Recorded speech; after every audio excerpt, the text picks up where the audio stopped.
The story of Carr's Beach begins humbly with Florence and Elizabeth Carr, who were the daughters of former slave Frederick Carr. Florence was more of the family type. She turned Carr's Beach into that place where you could go, be quiet, bring your family, go fishing, eat great food.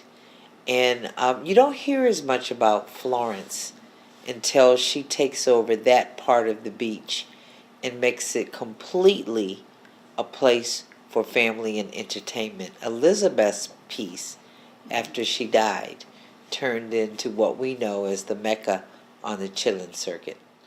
After the 1940 success of Carr's and Sparrows Beach, the passing of Elizabeth Carr puts their futures in jeopardy.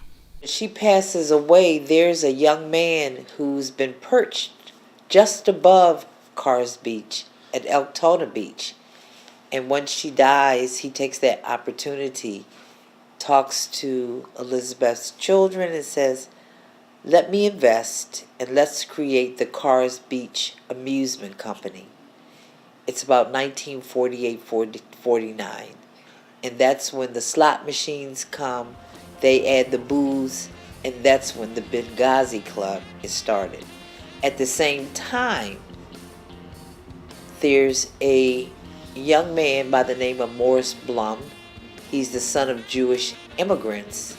And he buys this radio station called WANN. So all of this is happening at the same time. Willie Adams is working with the family to enhance the appearance of Carr's Beach. A radio station is started, and Morris Blum thinks that he's going to do bop to bebop, and he doesn't get any listeners. Then he realizes that there's an African American community all around him, Baltimore, Annapolis, and he starts doing what he calls satin or silky jazz that turns into what we know today as race music. Once he starts playing black music, everything changes.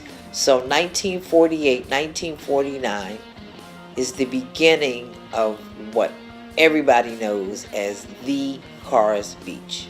People come from everywhere because now you might want a little money.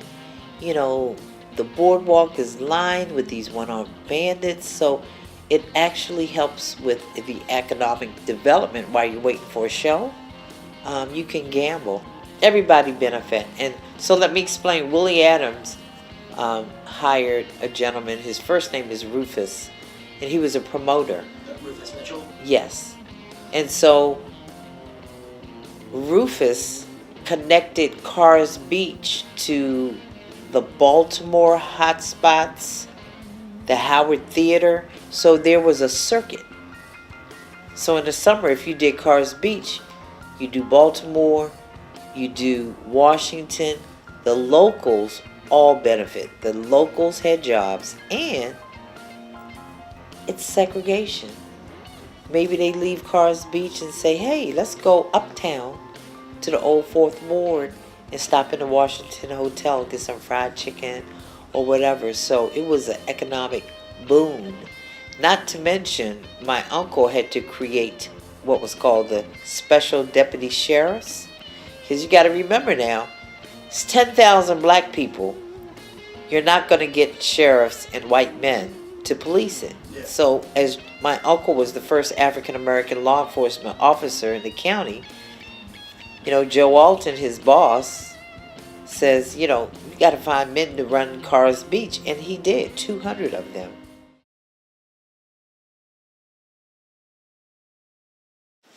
So desegregation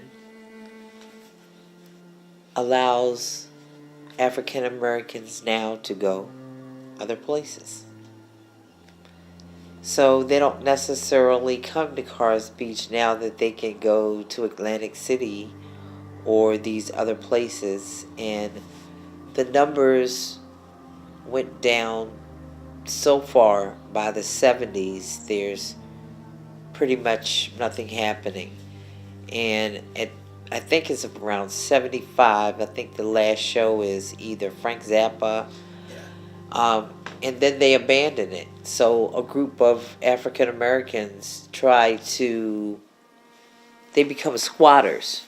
And they said, we want to turn it into World Beach. But as desegregation happens, now is the opportunity for African Americans to go to places that they haven't been before.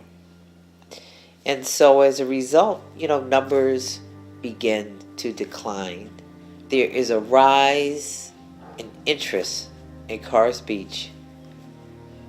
We don't have the beach anymore, but let's tell the story. Like Pippin Zastro, there needs to be a documentary.